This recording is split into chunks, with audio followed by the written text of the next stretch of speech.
በእኔ ስም ሰዎች የጥንቆላ ስራ እየሰሩ ስለሆነ ልጆቼ አይነ ጥላ በስራችሁ፣ በትዳራችሁ፣ በገንዘባችሁ፣ በንግግራችሁ ነው መከራ ላይ መከራ ባጭምሩበት ሕይወታቸውን በሙሉ በስቃይ በእንከራተቱ ምን አለ ብትዋቸው ምን አለ ገና ብንል ሰማይ ዝቅ ብንል ምድር ብቻ ቆሮ ምን አቡነ ዘበሰማያት ማለት እኮ ግዴታ ነው። ግዴታ ከሆነ ግዴታ ደግሞ ትሩፋት አይደለም።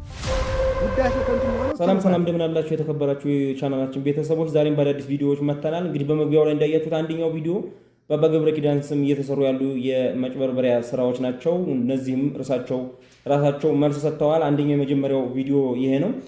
ሁለተኛው ቪዲዮ ደግሞ ከንቱ ውዳሴ ምንድነው? አሁን በተለይ በጾሙ ሰዓት ከንቱ ውዳሴ ብዙ ይረብሸናልና ከንቱ ውዳሴ ማለት በራሱ ምንድነው? ከንቱ ውዳሴ የሚሆንበት ሰው ምን ሲያደርግ ነው የሚለውን የሚዳስስ ነው። ሶስተኛው ነገር ደግሞ እንግዲህ ከሰሞኑ አሁንም ርዕሰ ጉዳይ እየሆነ ያለው ሐሰተኛ አጥማቂያን የሚባሉት ወይም የራሳቸውን ክብር የራሳቸውን እያስኬዱ የሚገኙ ሰዎች እያነሷቸው የሚገኙ ነጥቦች አሉ። እነሱም ደግሞ ከነሱ አልፎ በመነኮሳትና በሰዎች የማስመስከር ስራ ወይም ራሳቸውን የማስከበር ስራ እየሰሩ ይገኛሉ እና በጣም አደገኛ ደረጃ ላይ እንደደረሰ አሁን አሳያችኋለሁ ማለት ነው። እነዚህን ቪዲዮዎች ሰብሰብ አድርጌ ወደ እናንተ ይዤ መጥቻለሁ።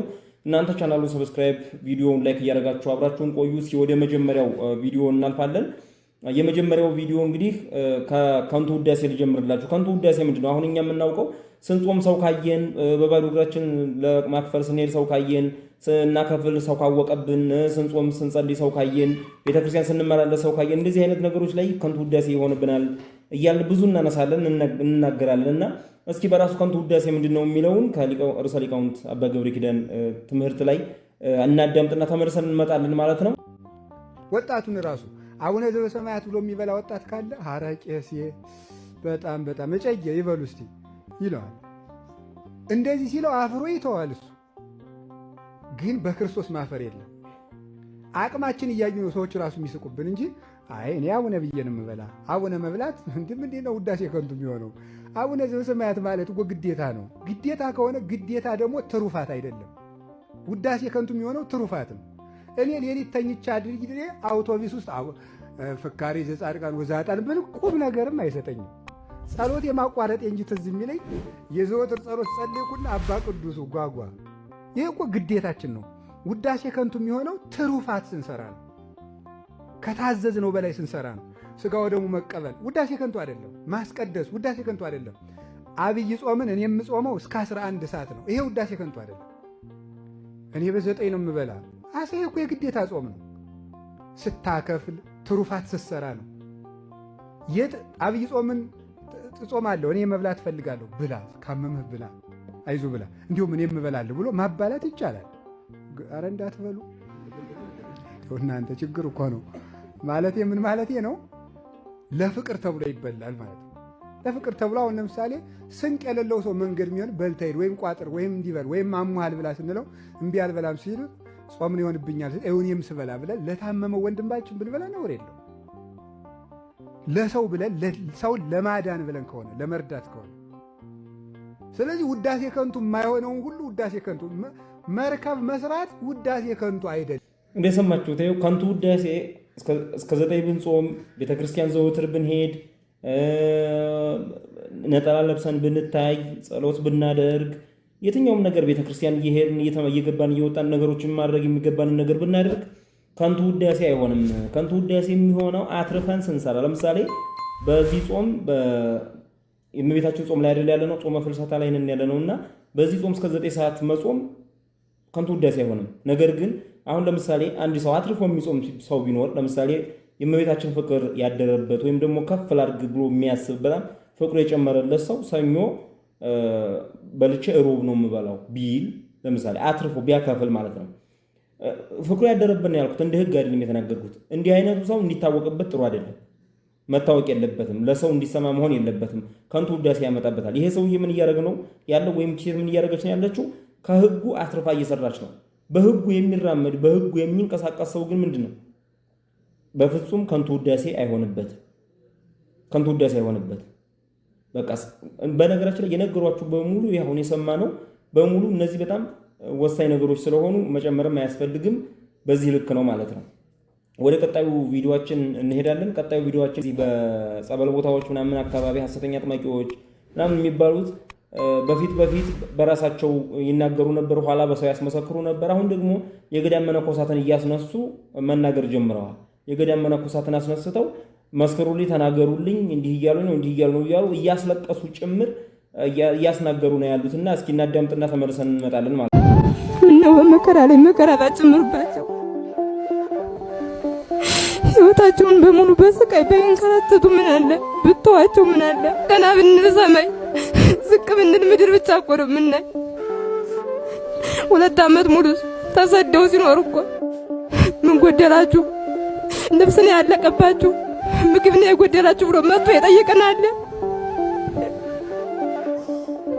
መከራቸውን መከራ አድርገው ስደታቸውን ስደት አድርገው በየጊዜው ለሳቸው ሳይጨነቁ እየተከሰሱ እየተገፉ እየተንገላቱ ለሳቸው ለራሳቸው ሳይጨነቁ ለኛ እኮ ነው መዋል ማደራችንን የሚከታተሉን ያለ እሳቸው እኮ ናቸው።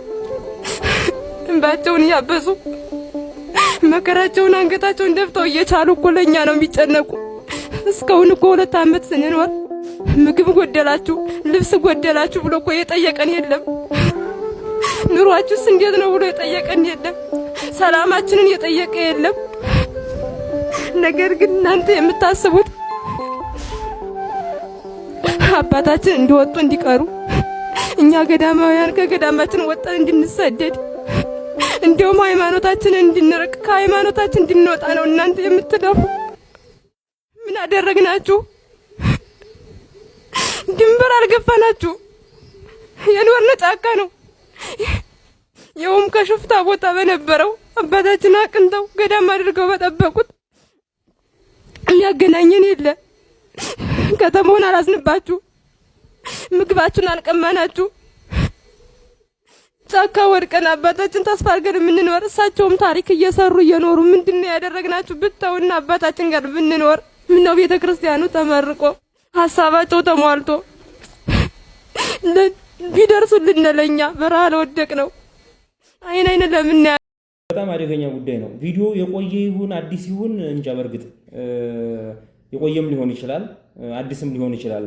ግን ይሄን ያክል ማስመስከር ምን አስፈለገ? አሁን መነኮሳቶቹም ተስፋ ማድረግ ካለባቸው በእሳቸው ሳይሆን በማን ነው ተስፋ ማድረግ ያለባቸው? በክርስቶስ በእግዚአብሔር ነው።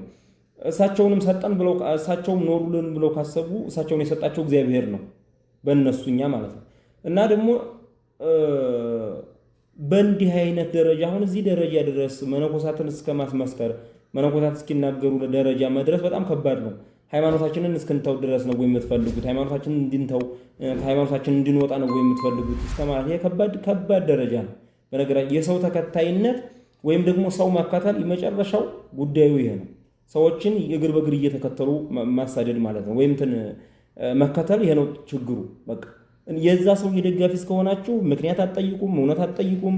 እንዴት ነው ወዴት ነው ምንድነው አትሉም። ቀጥታ ዝም ብላችሁ የሰውየው መብት ለምን ተነካ፣ ሰውየው ለምን እንደዚህ ተባለ የሚለው ላይ ብቻ ስለምታተኩሩ የሰው ተከታይ ሆናችሁ ዋጋችሁም ከንቱ ሜዳ ነው የሚቀረው።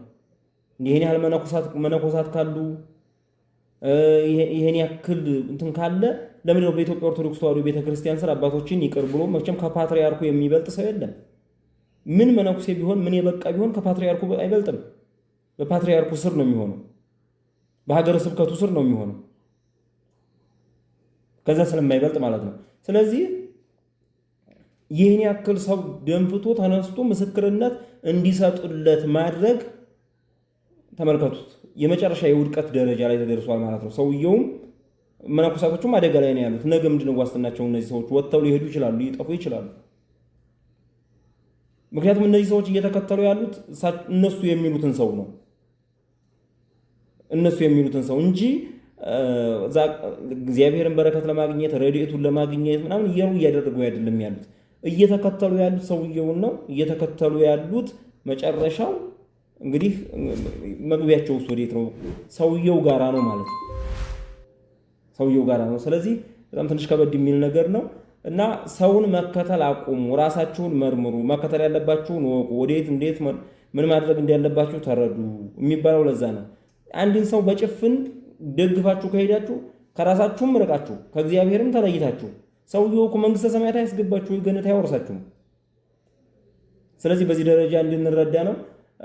ሁለተኛው ቪዲዮአችን ይሄ ነው። ሶስተኛውና ዋነኛው ቪዲዮአችን ግን ከሰሞኑ በርዕሰ ሊቃውንት አባ ገብረ ኪዳን ግርማ ላይ የኤአይ አርቲፊሻል ኢንተለጀንስ እየተጠቀሙ ሰዎች እሳቸው እንደተናገሩ እያስመሰሉ መሪጌቶችን እያስተዋወቁባቸው ሰው ከጎናቸው እያረጉ መሪጌታ እሳቸው ናቸው ተጠቀሙባቸው እያስባሉ ልመርቃችሁ እንዲህ ናችሁ እያሉ ብዙ ነገሮችን በኤአይ እያቀናበሩ እየለቀቁ ነውና ርዕሰ ሊቃውንትም በዚህ ሁኔታ ከቀጠለ ብዙ ሰዎች እየተሳሳቱ እየጠፉ ይሄዳሉ በሚል መጥተዋል። ለራሴ ክብር አይደለም ግን ሰዎች ስለሚሳሳቱበት ለዛ ብዬ ነው። እንደገና ደግሞ ስልክ እየደወሉ ሰዎች አስቸገሩኝ። ስልክ እየደወሉ አገናኙኝ እያሉ ስለተቸገርኩ ነው ለዛ ነው ብለዋል። እና እስኪ እንስማው የተናገሩትን ንግግር ማለት ነው፣ ወይም የተናገሩትን መልስ።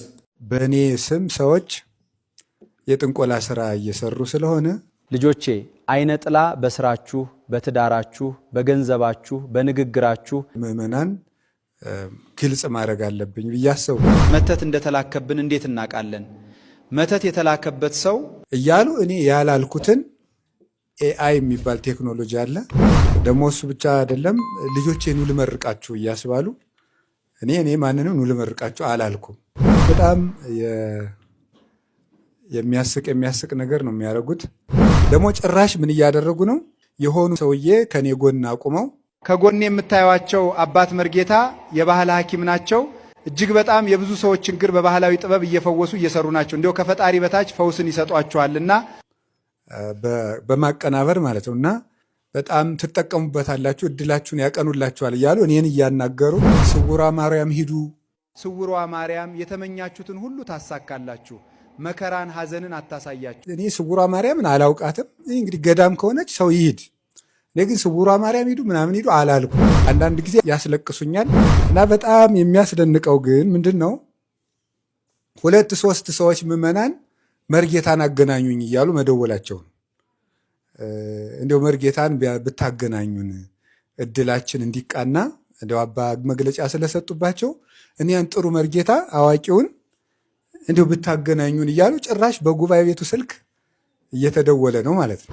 አንዳንዱ መስተፋቅር አድርጉልኝ ላይ በግሌ ስሰደብ መልስ አልሰጥም። ግን የቤተ ክርስቲያን ትምህርቱ ነው ብዙዎችን እየጎዳ ስለሆነ በዚህ ጉዳይ ላይ መልስ መስጠት ተገቢ ነው። የምር ምልክቷን ምናምን እየተጫናችሁ ምናምን እያስባሉ የመስቀል ምልክቷን እየነካችሁ አሜን ብላችሁ ጻፉልኝ እጸልይላችሁ። አሜን በሉ ሲባል እዙ እየተከተለ አሜን በኮሜንት ማለት ነው። አሜን እንዴ ዝም ብሎ አሜን እንደዚህ ተደርጎ በእግዚአብሔር ሕዝብ ላይ አይቀለድም። በጣም በጣም በጣም ነውር ነው። ሲጀመር እኔ እንዲህ ያለ ነገርም የምቃወመው ነገር ነው። የቤተ ክርስቲያን አስተምህሮም አይደለም በእውነት ማለት ነው። የኔኑ ካባ አድርጎ የኔኑን መስቀል አስዞ፣ አንዳንድ ደግሞ ያላስኩትን መስቀልም ያስዛሉ። ያለ መቁጠሪያም ሌላ መቁጠሪያ ያስዙኛል። እንደፈልጉ ያደርጉታል። ሁሉ ነገር እድል ነው። ማግኘት እድል ነው፣ ማጣትም እድል ነው። ለመሆኑ እድል የሚባል ትምህርት መጽሐፍ ቅዱሳዊ ነው ወይ ሲባል አይደለም። እድል የሚባል ትምህርት በቤተ ክርስቲያን የለም። 4 ነጥብ። ልጆቼ አባ ገብረ ኪዳን ነኝ። ይሄ የኔ የቲክቶክ አካውንት ነው። ፋሎ እያረጋችሁ ቤተሰብ ሁኑ። እኔ በግሌ አባ ገብረ ኪዳን የሚባል ዩቲዩብ የለኝም። አባ ገብረ ኪዳን የሚባል ቲክቶክ የለኝም። አባ ገብረ ኪዳን የሚባል ፌስቡክ የለኝም። አባ ገብረ ኪዳን የሚባል ምንም ሚዲያ የለኝም። የኔ አይደለም ማለት ነው። ስለዚህ የግሌ ሚዲያ እስከ ወደፊትም እስከምሞት አይኖረኝም። ይሄ ፈውስ መንፈሳዊ ሚዲያ የሚባለው የጉባኤ ቤቱ ነው። አሁን የኛ የጉባኤ ቤቱ ሚዲያ ፈውስ መንፈሳዊ 90 ቂርቆስ 4 ጉባኤ የሚለው ሚዲያ ብቻ። ሁላችሁ እንደተመለከታችሁት ነው። ኤአይ ሲሆን ቴክኖሎጂ በነገራችን ላይ ለሃይማኖታችን እንኳን በትክክል ካልተጠቀምንበት ምን አይነት ችግር እንደሚያመጣ ልክ እሳቸው እንደሚናገሩ አድርገው እየተናገሩ ሞኞችና የዋሆች ጥለው እንዲጠፉ የሚያደርጉበት 100,000 ተከታይ እየገባለ። በነገራችን ላይ በዚህ መሪጌታ የሚባል 100,000 ተከታይ 100,000 እንግዲህ 100,000 ተከታይ የደረሰው የእሳቸውን በኤአይ በማቀናበር የእሳቸውን እንትን በማለት እኛ ደግሞ ክርስቲያኖች እንደው መቼ ነው የምንነቀው? መቼ ነው የምንነቀው? አሚን አሚን። በረከቶ ይድረሰን፣ በረከቶ ይደርብን። እሺ እናደርጋለን። እንኳን እንደው መንፈስን መርምሮ የተባለ አሁን እኛ እንደ ብለን ነው መንፈስን ሁሉ መርምሮ የተባለ ሰዎች ኤአይ እና ኤአይ ያልሆነ መለየት ያልቻል እንደ ብለን ነው መንፈስን መርምረን የምናልፈው። በጣም የሚያሳዝን ነውና መልስ ሰጥተዋል። በእኔ ስም የተከፈተ አባ ገብረ ኪዳን የሚል ዩቲዩብ፣ ፌስቡክም ቲክቶክም የትኛውም አይነት ሚዲያ የለም፣ አሁንም ወደፊትም አይኖረኝም እስከሞት ድረስ። ያለው ፈውስ መንፈሳዊ 90 ቂርቆስ 4 ጉባኤ የሚል ነው። ይሄም የጉባኤ ቤቱ ነው። ጉባኤ ቤቱ የሚጠቀምበት ነው። እኔም በሄድ የሚቀጥለው የጉባኤ ቤቱ ነው። ስለዚህ ያ ብቻ ነው እንጂ እኔ በግሌ ምንም አይነት ማህበራዊ ሚዲያ የለኝም ብለዋል። ስለዚህ በዚህ ደረጃ እንድንረዳና እንድናውቅ ነው። ከዚህ በኋላ ራሳችንን እንድንጠናቀቅ ነው ማለት ነው። እንግዲህ የኔ ቪዲዮዎች እነዚህን ይመስላሉ ከሞላ ጎደል ማለት ነው። ቀጣይ በሌላ ቪዲዮዎች ወደ እናንተ ተመልሼ የምመጣ ነው የሚሆነው። እስከዛው ድረስ ግን አብራችሁ ስለቆያችሁ እናመሰግናለን። እንደተለመደው ቪዲዮውን ላይክ፣ ቻናሉን ሰብስክራይብ ያደርጋችሁ ለሌሎች እንዲደርስ አድርጉ። እግዚአብሔር ሁላችንንም በያለንበት ይጠብቅ።